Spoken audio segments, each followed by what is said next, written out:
எல்லாருக்கும் எப்படியோ தெரியல. ஆனா, இந்த சண்டே வந்துட்டா மட்டும் சமையல் பண்ற லேடீஸ்களுக்கும் சரி, இப்ப நெறைய ஜென்ஸுமே சமைக்கிறாங்க. அவங்களுக்கெல்லாம் சண்டேனா எக்ஸ்ட்ரா வேலை ஜாஸ்தியா இருக்கிற மாரி தெரியுது. ரெஸ்ட்டுங்கிற வேலைக்கே இது இல்லாம போயிடுச்சு.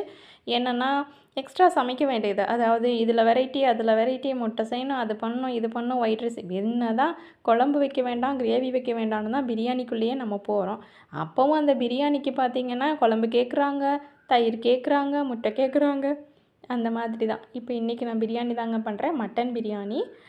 நான் க்ரீன் கலர் போட்டதெல்லாம் உங்களுக்கு தெரிஞ்சிருக்கும். அரைச்சு ஊத்துனது மட்டும் என்னென்னு பார்த்தீங்கன்னா, க்ரீன் கலர் கொஞ்சம் கொத்தமல்லியும், கொஞ்சம் புதினாவும் ஆட் பண்ணி கொஞ்சம் அரைச்சு ஒரு 2, 3 பல்லு சின்ன வெங்காயம் போட்டு நல்லா அரைச்சு பேஸ்ட் மாரி உள்ள போட்டாச்சு.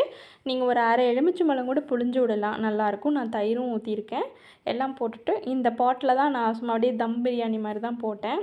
நல்லா சாதம் கொஞ்சம் குழஞ்சிருந்தா, நைட்டும் கூட என் பசங்க பிரியாணினா விரும்பி சாப்பிடுவாங்க. அதனால் நான் சேர்த்து தான் வச்சேன். குழஞ்சிருந்ததுன்னா நைட் ஆக ஆக நல்லா உங்களுக்கு அந்த பிரியாணி லேட் ஆகும்போது ஒரு வெரப்பு தன்மை வரும் இல்லைங்களா? அந்த மாதிரி. இதில வந்து அரிசிய பொறுத்தும் இருக்குது. நம்ம வந்து புது அரிசியா இருந்ததுன்னா ரொம்ப குழஞ்சிட்டு போகும். பழைய அரிசியா இருந்ததுன்னா நல்லா உதிரியாவும் வரும். அப்படி ஒரு கான்செப்ட்டும் இருக்குது. இது எங்க அரிசி என்ன ரகம்னே எனக்கு தெரியல. செஞ்சாச்சு, நீட்டா சாப்பிட்டாச்சு. ஏதோ செஞ்சதுனால நமக்கு உடனே சாப்பிட முடியாது. உங்களுக்கும் அந்த மாரி இருக்கான்னு சொல்லுங்க. வீடியோ பிடிச்சா சப்ஸ்கிரைப் பண்ணுங்க.